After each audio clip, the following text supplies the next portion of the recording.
Hi there, everyone. Welcome to today's webinar. We're very excited to have Harriet Edwards be our presenter today, and I'm going to just do a little bit of housekeeping. This is Gretchen Jordan, and I'm the Alive Association Manager. I will just be running the tech in the background, but Emily Bromley-Bauer from the Alive Board of Directors and the Vice President of Programs and Advocacy will be hosting the meeting today, and I'll be turning that over to her in just a moment. Just a quick housekeeping. I want to make sure that everyone can hear me, including the music playing in the background. If any one of you can hear me, please type in the question box on your GoToWebinar control panel that you can hear me. And right now, you're just going to be seeing a blank screen. Thanks, Brenda. Okay, great. You can hear me. And in just a moment, we'll be turning that over to Emily and also to Harriet to do the presentation. We'd like to do a quick poll for those of you that are on the call today. We had several people sign up and then say from at the last they couldn't make it. So we'll do these poll questions rather quickly, but it just kind of helps us know quickly a little bit about the audience, before we get started. So I would like for you to just click on that little button. First one is where you're calling from, and that's just by time zone. And if you would just like to click on that, I need to probably share my screen so you could see it. Sorry about that.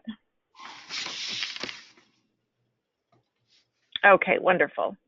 Everybody's voted. Good job. We'll show the results. And okay, some from Eastern, some from Central. Nobody in the Mountain House today. That's okay. All right, and then our next one is just a little bit about how your experience is in managing volunteers. So again, if you want to push on that little button, no wrong answer here. People are voting. Good job. Getting ready for next week, I am sure. Okay, and everyone has got more than 5 years experience, so I think that will help Harriet with how she may frame part of the presentation. And then the next question is, are you actively blogging or writing for the profession? Again, no wrong answer here.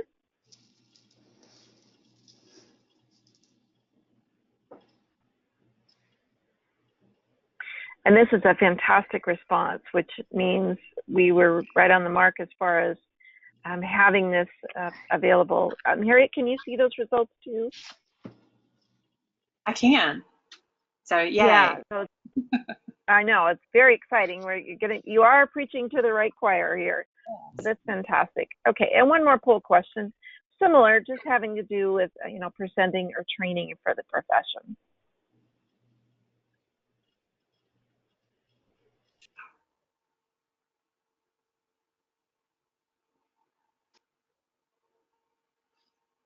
We've almost got all of the votes in. And again, this is a fantastic response. I'll go ahead and close the poll and share the results. So some of you are, but the majority are not yet, but thinking about it. So again, I think that will really help Harriet. So thanks to everybody for taking the poll. I am now going to share the screen and give it to Harriet so she can do her presentation. But I will say also in your GoToWebinar control panel, you'll see that little button for the questions, and I'll be monitoring that. When there's time for questions, I'll watch, and if Harriet has a break and asks for questions, I'll relay them to her. Otherwise, at the end, I'll make sure that all of those get answered. And then secondly, your handout, which is a copy of the slides, is in your handout section of the GoToWebinar control panel. So if you look at that handout and you click on that, you should see the slideshow, and then you can hand that out for yourself. And then thirdly, you will get a follow-up link tomorrow with quick poll questions, and then also a copy of the recording if you'd like to listen again, and any other information or greetings. So with that, I will turn this over to Emily to introduce Harriet, and we'll take it from there. Okay. Hello, everybody, and thank you for coming. And I'm assuming you all can hear me as well. I'm going to let you, Gretchen, tell me if you cannot hear me. I'm really pleased. I'm Emily, and I'm the Vice President for Programs and Advocacy. And we put together all of these Alive Academies, among other things. I'm really pleased to have Harriet Edwards, Dr. Harriet Edwards, come back and do this presentation for us again this year. It's always been very, very popular, and it's very, very relevant to what we do in professional development. Harriet is an associate professor and extension specialist at North Carolina State University. She works with a lot of extension centers on the issues of volunteer management throughout the state. She has served as the past president of NCAVA, North Carolina Association for Volunteer Administrators, but close to my heart, she has served as the past president of Alive when I was also on the board. So that's one of the ways I know and have really enjoyed working with Harriet. She presents a lot at national and international conferences. And another thing that makes her so important to what we're talking about today, aside from these presentations that she's done, is that she has been a past associate editor and board member of IJOVA, the International Journal of Volunteer Administration, which you can also find on our Alive website. So her experience in writing and publishing, as well as her experience in presenting, is very clear from her background. Thank you so much, Harriet, for coming back and doing this presentation for us. Really looking forward to it. Thank you. Harriet, take it away. Okay, thanks, Emily. Well, I'm feeling a little bit inept at the moment because I'm not seeing the slides. So I don't know if I shared it and I have failed to capture it somehow. Well, Harriet, I sent you, it's that little window where you say, I've sent you the screen, do you want to accept it? It's probably hiding underneath your other windows. Okay, that may be the secret. Okay, I'm not seeing it.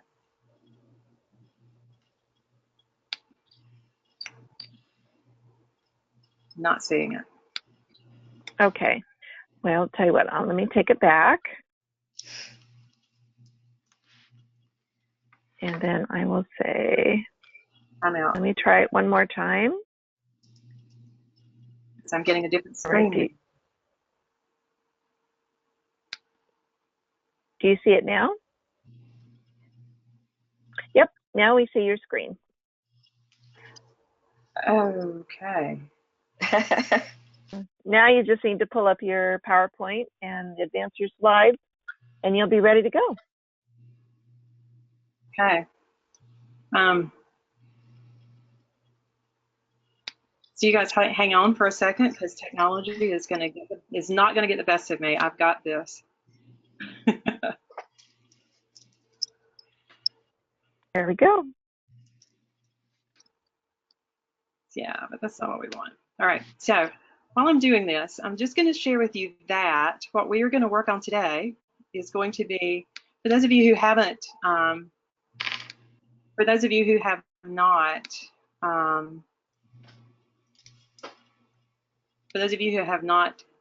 presented before, who have not published before, this is going to be an opportunity for us to really take a look at kind of an overview of the idea of a variety of the ways that we can be involved in publishing, and also an opportunity to think about presentation proposals. One of the things I think that happens is that people get really uptight about the idea that they don't have anything to say or aren't quite sure what to put in a proposal. So we're going to spend some time on that as soon as it's coming, it's coming, it's coming. Here it is. All right. There we go. So I've just, thank you for your patience. So what we're going to talk about a little bit is writing and preparing the proposals with the idea that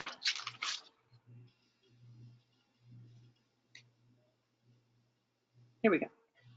With the idea that there are lots of options and opportunities for how we publish. There are obviously some tried and true. If you're me and you're old school, I knew that's actually me there in the pink shirt with the lovely gray hair. So that tells you something about my age and the reality that when I think about publishing, I think about books. And reality is if you mention publishing to anybody even 10 years younger than me, that's not where they go first.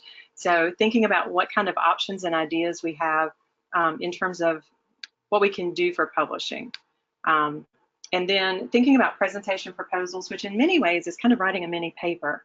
So we're going to think about that and offer some helpful hints and strategies for how that might work.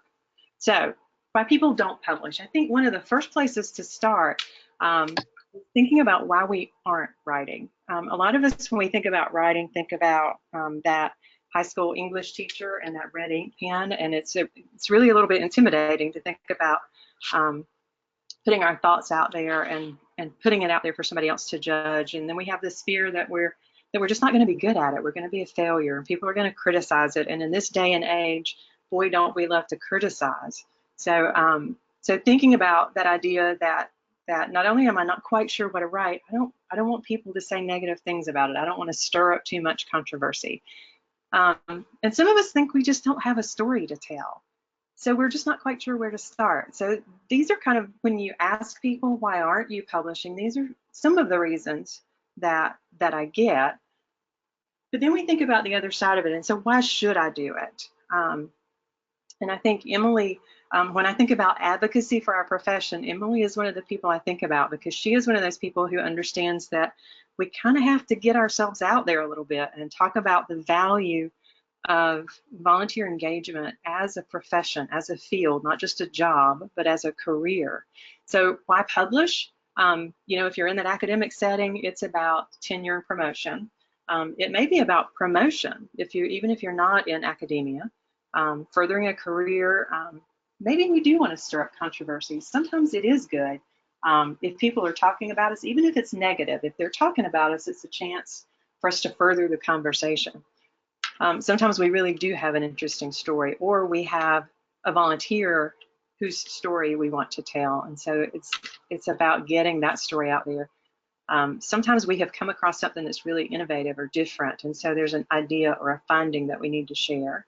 So we want to inform other people in our field and just kind of do what we, again, in academia call enhancing the body of knowledge, helping people know more. So where should you publish? And again, we're taking a whirlwind tour through some of this stuff. So one of the things I would ask you to do, and Emily, if you'll kind of help me out with this, if you will kind of monitor the chat function. We do have everybody muted, because what we find is that when we have large numbers on these connections, we get a lot of feedback and incidental noise. And so if you have a question or a comment, if you'll share it in the chat box, and Emily, feel free to interrupt me, because I'm just going to kind of go with what I've got here, and then we'll check the chat at certain points, but I won't be monitoring it constantly. So if you'll kind of be my backup on that, I'd appreciate it. I can do that. Thank you, ma'am. And it's interesting to notice that you heard Gretchen at the beginning, and Gretchen is an Oregon person, and then you have Emily, who's in California now, and then here I am in North Carolina, so you get my Southern accent. So you get a variety of voices. So where do you publish, though? One of the first things, and to me, kind of what I would call low-hanging fruit, one of the easy places that we're more and more comfortable is social media. And, you know, that's the idea of Facebook and Twitter and Instagram and those kinds of places where we can put a thought or an idea out there, and then people can react to it. And it's a place to just put a couple of sentences.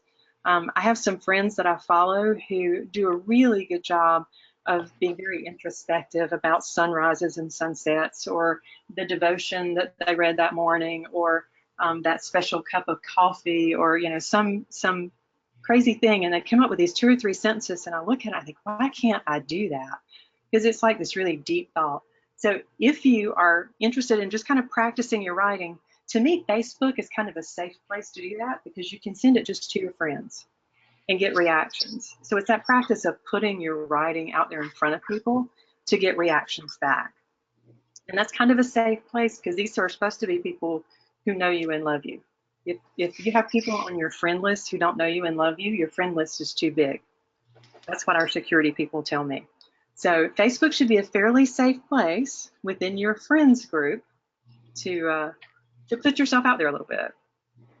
And kind of our next level, again, when you think about kind of safe spaces and putting it out there and getting practice, would be online newsletters. Now, this may be for internal groups, or it may be contributing to a newsletter for a neighborhood or for your profession. Using tools like MailChimp or some of those kinds of tools where you can actually create that communication system to go out, again, to a group of folks who probably know you and love you, or at least you have some relationship with. So again, a little safer in terms of putting it out there. Blogs would kind of be the next level up from that. And blogs may be new startup blogs, or it may be done individually or with teams. And I've got a little asterisk there. We're going to spend some time talking a little more about blogging, because I do think that is a place that is a good place to practice. And then we get to journals. And journals would be just short of writing a book, in my opinion. That is a place where it can be a popular press kind of magazine kind of opportunity to share information. It may be an academic journal. It's more peer-reviewed, and so looking at the opportunity to get information out that may be more research-focused, maybe the journals may be a good opportunity for you there. So let's focus in just a little bit on the blog. This is one of those places where, if you have any sense that you have any capacity for writing, this is kind of a place to jump off the pier, so to speak, into the water. These are shorter papers. When you think about reading a blog, I'm going to guess that some of you read blogs, or maybe you contribute to blogs. If you do, give me a note mention something in the chat there to let me know if you are a blogger or contribute to a blog routinely. We find that we are more casual, more informal, more conversational writing. The challenge with a blog is that it's not a place that you just dump some writing and walk away from it. It requires that you keep coming back to it. Because what we find is that people who visit blogs, who follow blogs, if they are not routinely updated, they're going to stop coming back. They're not going to have a reason. So if you're going to start a blog, you almost need to make a commitment to keep coming back to your blog. Many blogs now have a feature where in that software, so that you're coding it as you write it, there's an opportunity to kind of post data, to draft several things and then have it automatically upload sometime in the future, which is kind of a good idea. If you're like me and you have a crazy travel schedule, it gives you a chance to think ahead a little bit. Maybe you have an afternoon to get some writing done, so you get the next 3-week posts put out there. It's going to be important, if you're going to do blogging, to know who your audience is, who's your target, who do you hope will read the work that you're putting out there. When you think about designing your blog entry, think about using subheads. What we find is that people are looking for the quick read. And if you can insert those subheads so that even between paragraphs, here's what you're going to find here, and there's a couple of words up there to get you into that paragraph, folks will focus in and stay on that blog a little longer, stay on the page a little longer. One hint was to use numbers in the headline. And after I had done the research to put this together, I found myself doing just that. Not necessarily using numbers. I don't routinely do blogging, but I find myself clicking on those blogs where there's a number in the headline. The top 5 ways to do this, the top 10 recipes for the year, the 3 best ways to do something. So using a number in the headline is a way to kind of pull people in and get some interest in that particular article. The other thing that they suggest is paying attention to SEOs. Search engine optimization. And SEOs are essentially the metrics. It is that algorithm that identifies how many times a word is mentioned, and when somebody types in a keyword in a search, it finds those places where that word is showing up routinely. And so because of that, if you're using keywords in your headlines and even in your subheads and maybe even in the text, if that SEO is finding that keyword over and over again, then it knows that when somebody Googles that particular topic, there's a place to find information about it. And so your blog is going to show up higher in that search engine, or in that search, so that they're more likely to click on your blog. One of the opportunities you have when you do a blog is going to be to name it something that will get people coming back to it. I have a colleague who writes, and I think hers is just simply called the Mommy Blog. And that's okay. It's an okay name, right? But I have another colleague who writes for the Barf Blog. And he gets a lot of traffic on the Barf Blog. So if I just mentioned to you in general that somebody who works at a university and it is called the Barf Blog, any idea what his subject matter is, what his work area is?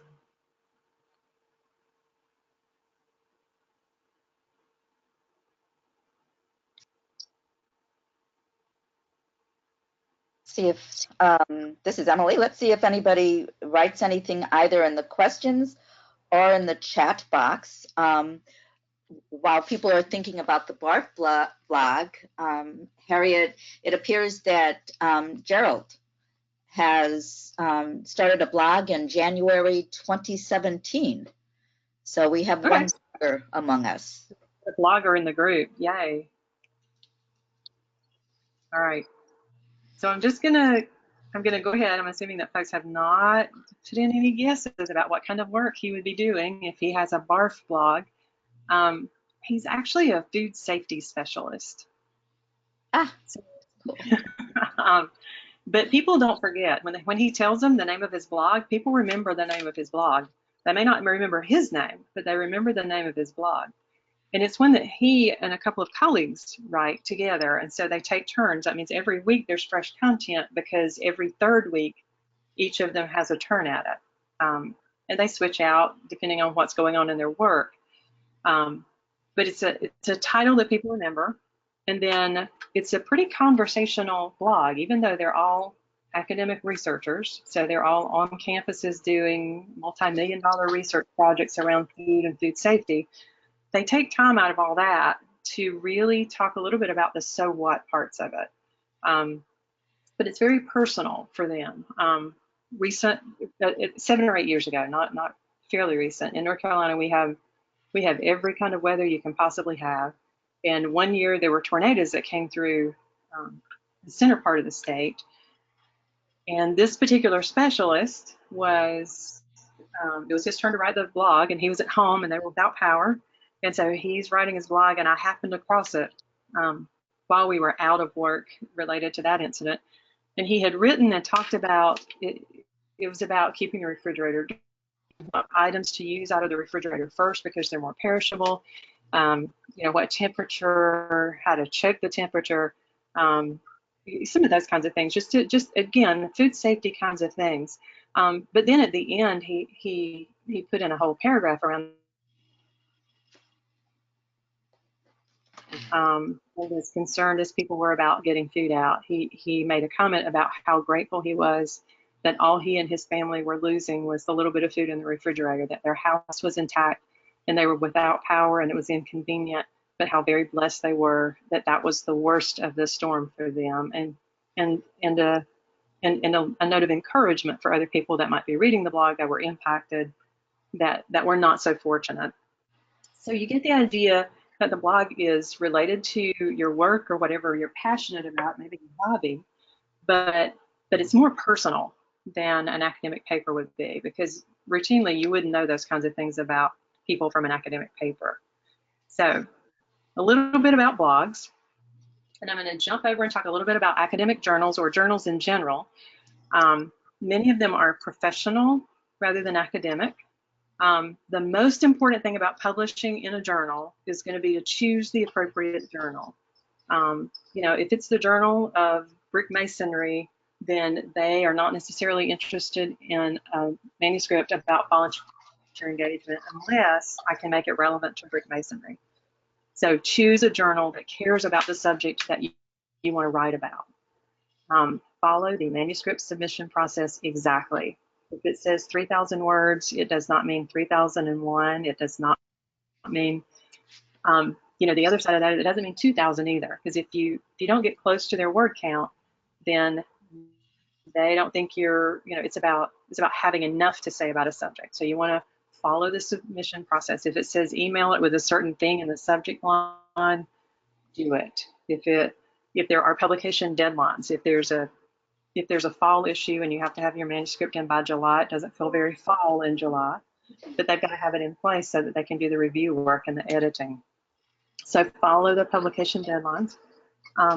It is okay to talk to someone who's on the board or to the editor to get a sense of what kind of manuscripts they're looking for. They may have a special issue coming up, or they may have some real criteria. There may be a real gap in a certain area that they can share with you. So it's okay to talk to them.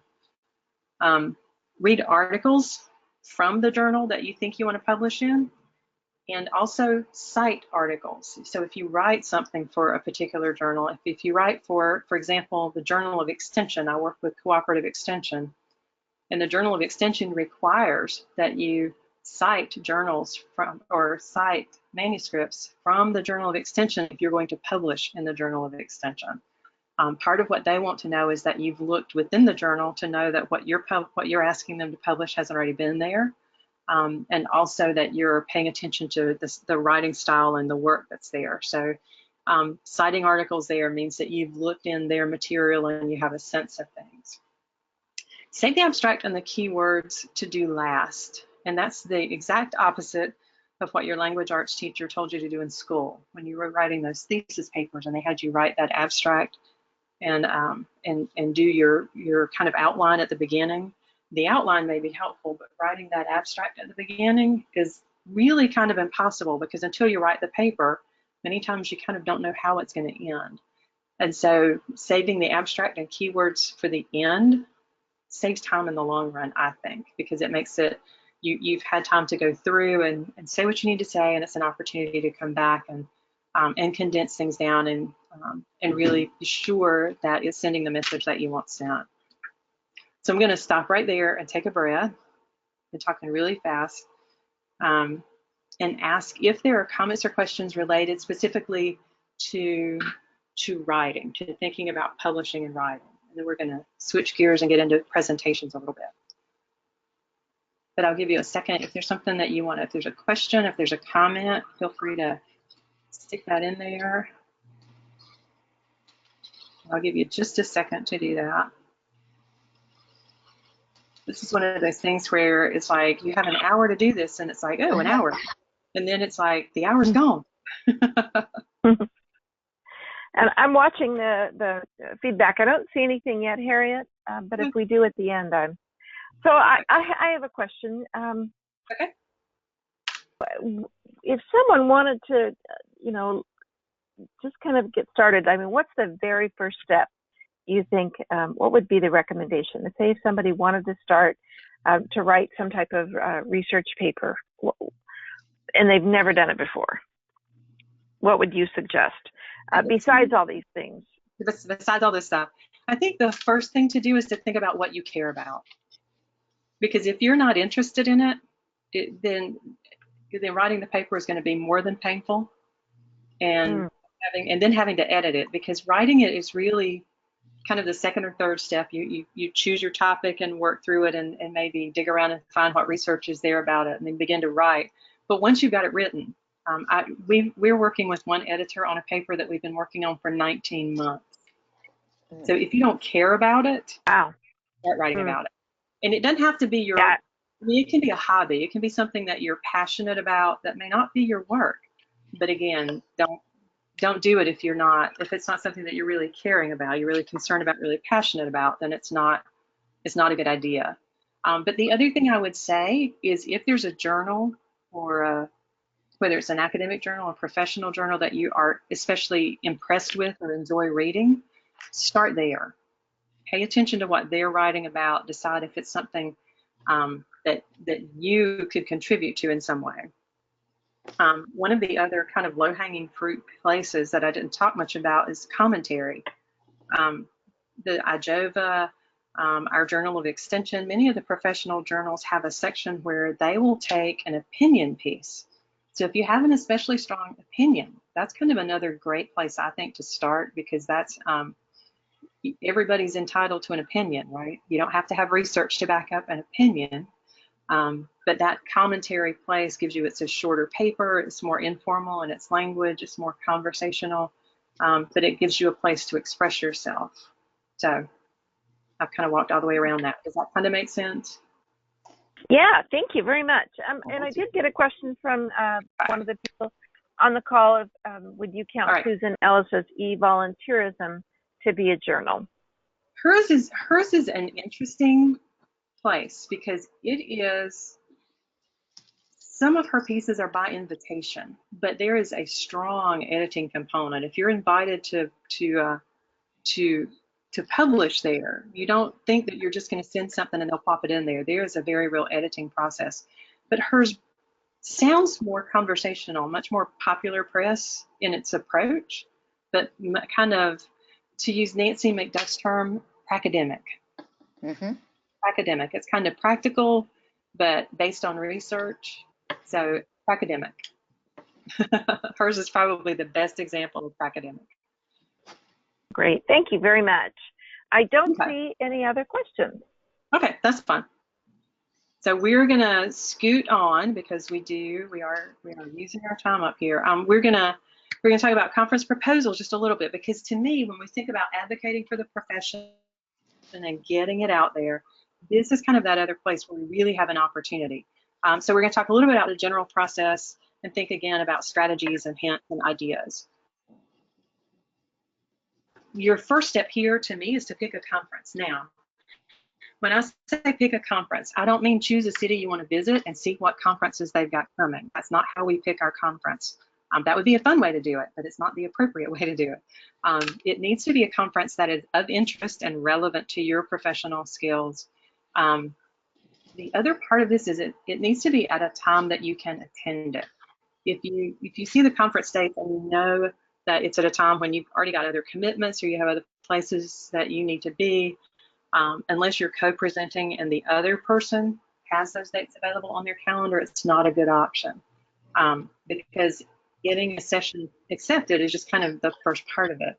Then you actually have to go and do it. So be sure that it's at a time that you can do it and that it's for an audience with whom you relate. So when we think about picking a conference, I have a colleague who is this week at an American Evaluation Association conference, and he asked me to co-write a proposal with him, and I thought, I don't have a thing to say to a bunch of evaluation people. And he came in and walked through all these scenarios of, I want to really hit on how we can engage volunteers in observation, evaluation, and data collection. I want to understand a process for training volunteers to be more engaged in an evaluation process in a volunteer-led organization. So he had a very real sense of it because he's an evaluator by trade. But when you think about picking your conference, if you can't find that sort of connection, and it may not be obvious right at first, you may have to work at it to figure out, is there a connection? But paying attention to that and getting it so that you can choose a conference that makes sense for you and for your content. Understanding the conference purpose. And again, this is something you're going to find in the conference publicity material. They're going to have usually a stated publicity and some goals and objectives for the session. They may have a theme, and it may be described and defined and clarified in the that conference proposal request form. But understanding that gets you kind of a leg up. It kind of puts you in a place to really think about what you have to offer that contributes to the. So the next part of it is going to be developing learning objectives. And this,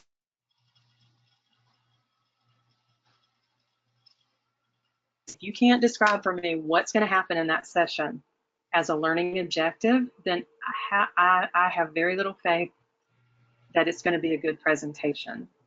And that may be a professor's bias. It may be that I'm so used to doing lesson plans and starting with that objective that I think that's just critical. But think about the concept of, at the end of this session, participants will be able to. And you use Bloom's taxonomy as kind of your easy place to go and find good words to use there. If you don't know about Bloom's taxonomy, Google it. I'm just going to go millennial on you and say Google it. There's a million different websites that have really good resources around what is Bloom's taxonomy and what are the words that affiliate with it. The learning objectives become then your guide for developing your abstract and your content for your session. So let's look at a couple of things here. This is, I'm violating all the rules and showing you how not to do it. So if we had one that said at the end of this session, the learners will know about Bloom's taxonomy, understand how to use the taxonomy, and be able to tell others about it. So the challenge with this one, if we could talk about this, we would have a discussion here. I don't know anybody who knows how to measure know about. I don't know a measurable way to know about. Understanding is another one of those things that I don't know how you measure understanding. And then being able to tell about it. There are other ways I think that we can say this that make it clearer. If I'm reviewing, I'm probably not going to give this one a lot of points for learning objectives. This one, however, after participating in the session, the learner will be able to list the 6 domains of Bloom's taxonomy, describe the use of the taxonomy in developing learning objectives, and design an action strategy for using the taxonomy.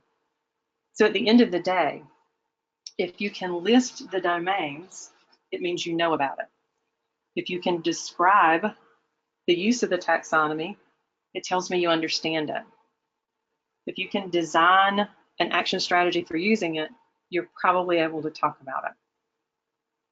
So hopefully you get the idea here that these list, describe, design, those are words taken straight from Bloom's taxonomy. So you're looking for action verbs that talk about, that describe what the learner will be able to do. They're measurable. It may be that it's an observation tool that you use to measure it, but they're measurable. So a word about that now, and again, spend time on those learning objectives, because once you get those in place, that's what dictates what you do for the rest of that proposal. And then even when you get ready to do the presentation, when I got ready to put my slides together for today, I went back to the material I provided to Emily and Gretchen and said, what did I say I was going to do? And that's making sure that I hit on all the points is how we ended up with the material that we have in front of us today. So those learning objectives make your life easier later on, and also make it easier for you to do things like draft the abstract. The abstract in presentation proposals is different than the abstract for the paper. For a manuscript, the abstract is that 150-word synopsis of the paper. For a conference proposal, the abstract is the part of it that if they are going to publish a conference proceedings, that's what they're going to publish, is that abstract. It's probably only going to be 200, 250 words. But if I'm reviewing to accept proposals, that abstract is the only information I have to really decide what it is you're going to talk about and if you know enough about it to talk about it. So when you do that abstract, it's important to pay attention to it. Don't just slam it together, and focus your content to the conference that you're headed to. So don't just copy and paste from someone that you did last year and stick it in another one for a different conference. Focus your content to that conference. Pay attention to what their theme is. Pay attention to what their objectives were.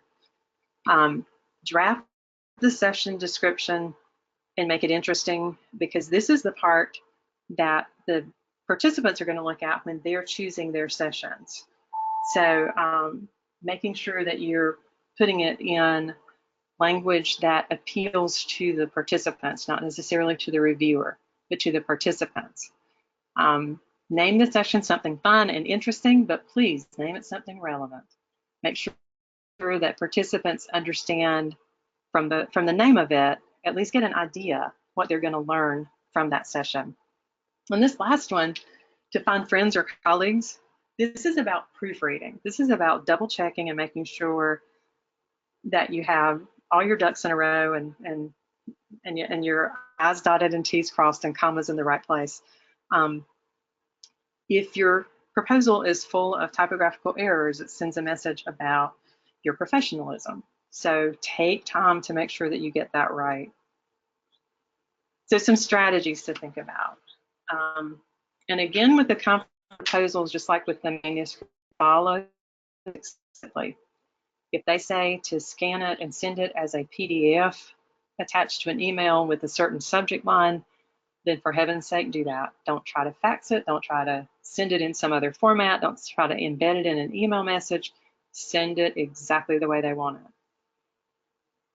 Look at the criteria that the reviewers are going to use for evaluation. And a lot of times that is included with the request for proposals. It's typically a fairly transparent process.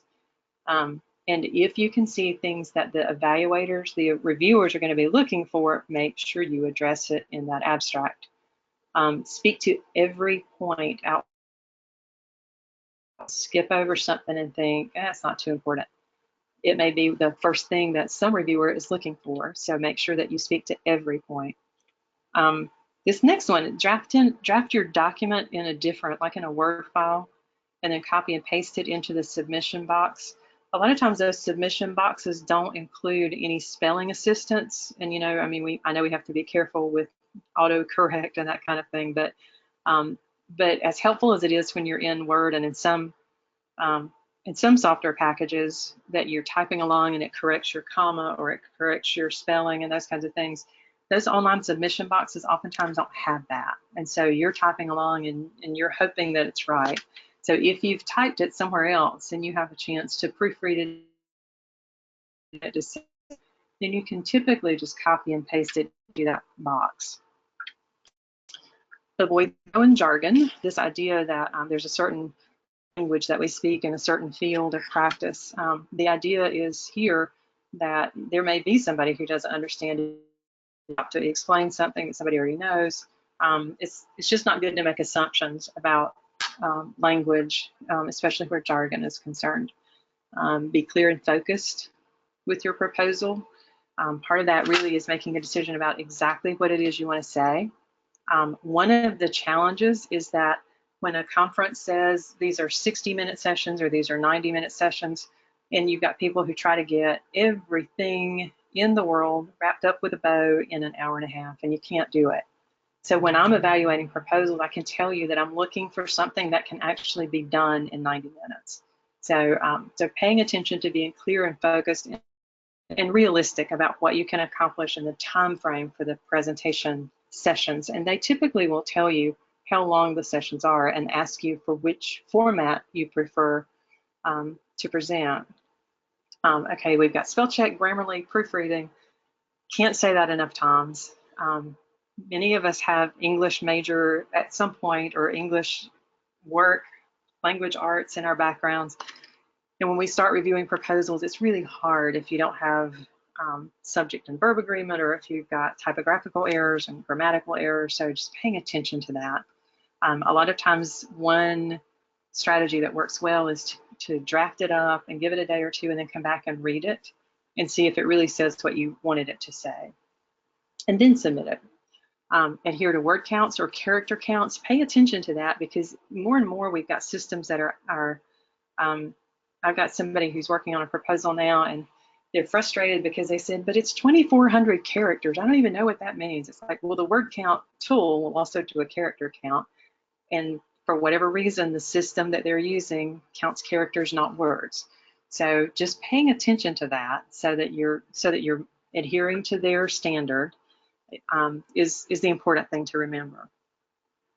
This next one, consider submitting multiple proposals. This is kind of a double-edged sword. I've been in situations where I've submitted 3 proposals and all 3 got turned down. I've also been in situations where I submitted 3 and all 3 got accepted. I'm not sure which is worse, because if they accept all 3, of course I think I have to do all 3 and not say, I can only do these 2. And so then I'm scrambling to try to put 3 sessions together. Of course, it's awfully disappointing when you get 0 out of 3 accepted. But I mean, let's think about the law of averages. The more proposals you put in, the more likely you're to get one accepted. So if you have multiple opportunities to do a focused session, put multiple proposals in and let them decide if one of them fits their needs. The last one is to ask for feedback if your session is rejected. It doesn't mean you'll always get it, but sometimes you will. And sometimes what they'll do is provide generic feedback that's in general what we saw this time was. So it may be that you can read through that generic feedback and find a place or 2 where you could have strengthened your proposal. Yeah, advice from Ralph Waldo Emerson. You got to love this. Always do what you're afraid to do. Public speaking and presentation is a challenge for some of us. And so one of the easy opportunities here is to partner with somebody who maybe you think is better at it than you, so that you can learn from them and learn with them.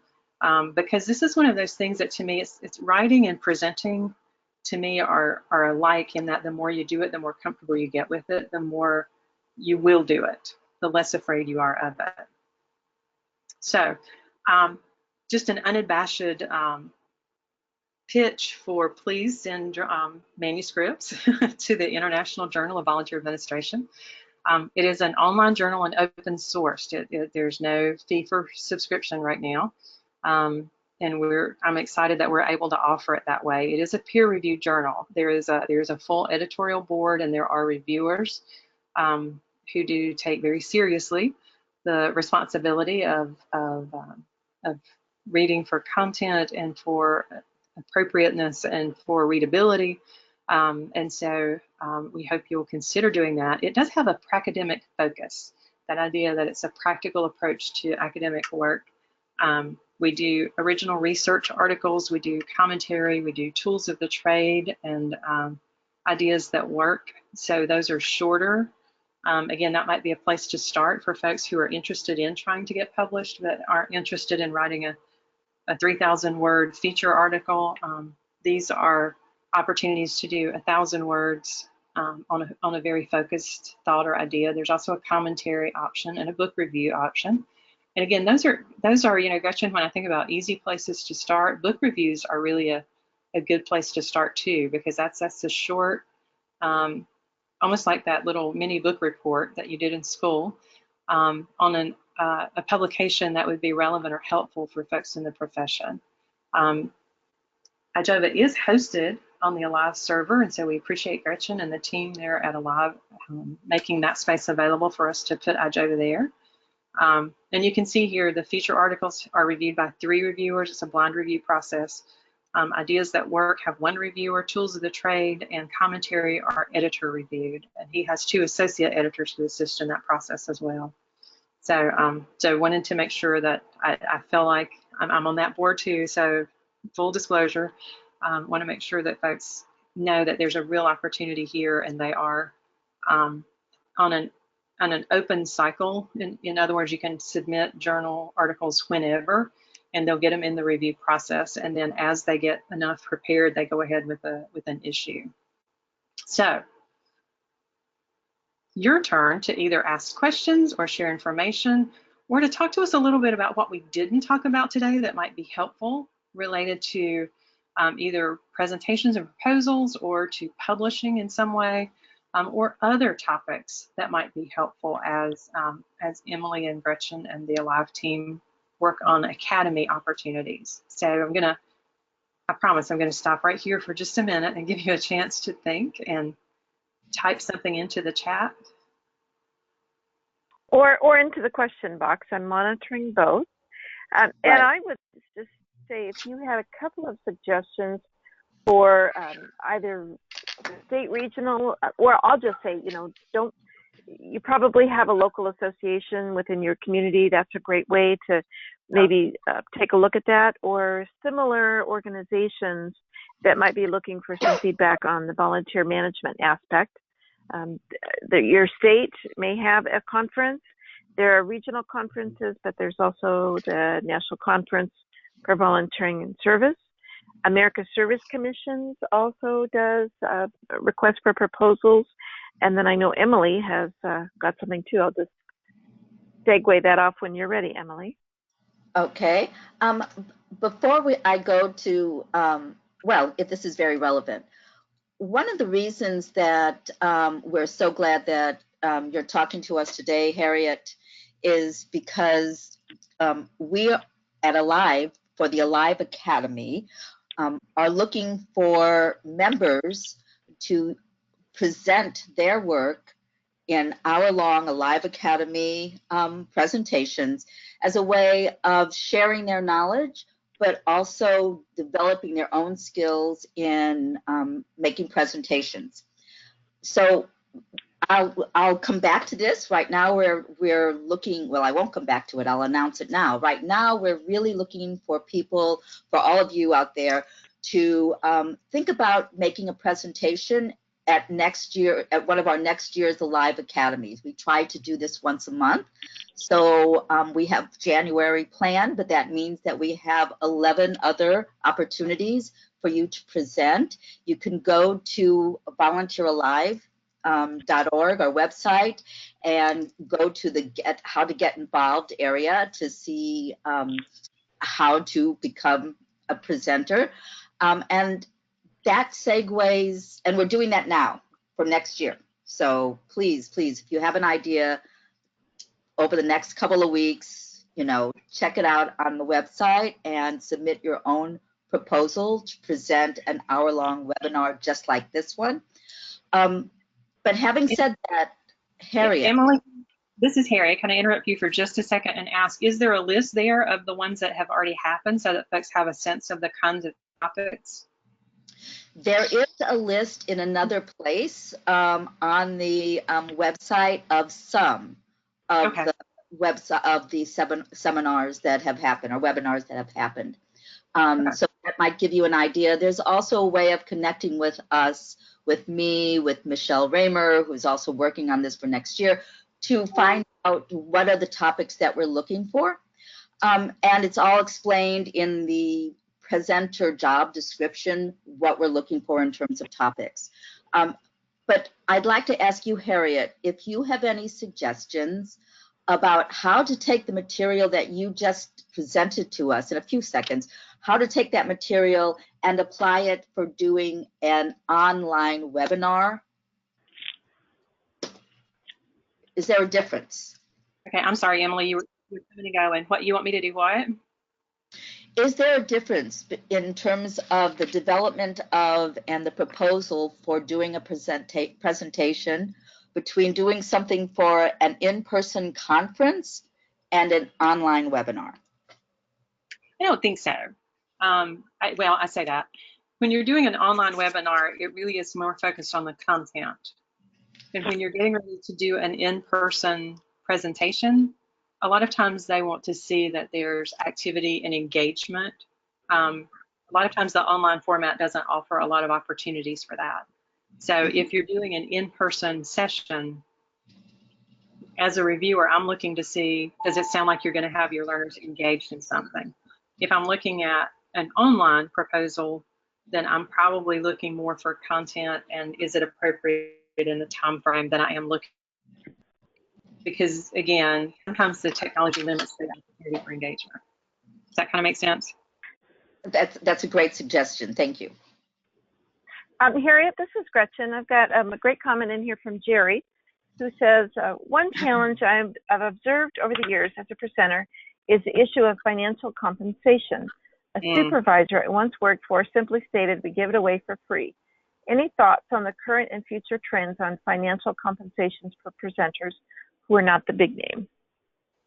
Oh, there's Great a question. I think some of us, I mean, if you're in a government, obviously your opportunity is different in terms of compensation. But I think the other thing is that as a profession, in our profession, a lot of folks don't have money to pay. And so a lot of us tend to do it free when we probably should charge for it.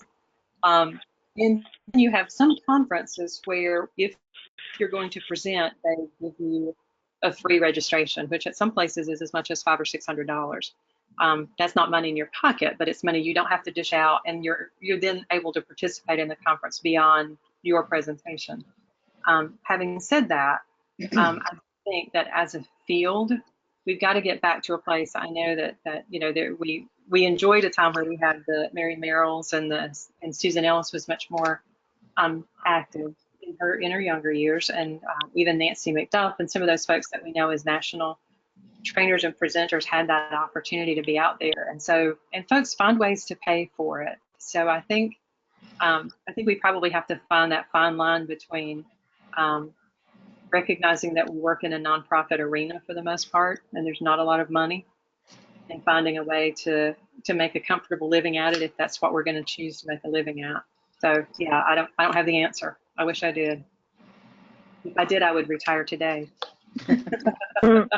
That is a really good question, and I certainly those places where I listed, you know, there may not be financial compensation, Right. but it is because we're in a helping profession. It's very easy to not say that, but take that you moment, and it's okay to ask: is there a compensation, you know, for this? And often they may say, well, what do you have in mind? And so have some things in mind, you know, kind of be ready for that as well. When you're first starting out, there may not, you know, be a lot available for you, but it never hurts to ask, and it's okay to take a no gracefully.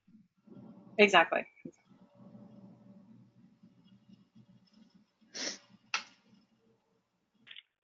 I'm looking to see. I don't see any other questions, and I've got about 5 minutes to the hour. I've got one other quick announcement as well. The Alive recruitment season has been extended until next Wednesday, November 7th, for to participate on the Alive Board of Directors. And so again, if anybody's interested, they can also go onto our website and look at that. And tomorrow, when you get this follow-up email, I will also include a link to what Emily talked about for presenting for the Alive Academy, as well as that board recruitment. And I know that there is one person on the call who has actually applied to be on the board of directors, and you know who you are, and we're really excited to see that name. So thanks to everybody. This is Emily, and before we go real quick, I have just a couple of reminders. Speaking of Alive Academy, please remember that we have our next Alive Academy class for 2018 is on November 30th, and this is Building Your Local Professional Development Network by Carmit Bullman, who should know, because that's what she does. And the day before that is the Alive annual meeting on November the 29th. So please check those out on the Volunteer Alive on our Alive website. Any parting words, Harriet? Just to say thank you for the opportunity, and to encourage folks. One of the highlights of my career was serving on that national board for Alive. It was an honor, and it was work, but it was absolutely good work that I was proud to do. So I encourage you to consider that.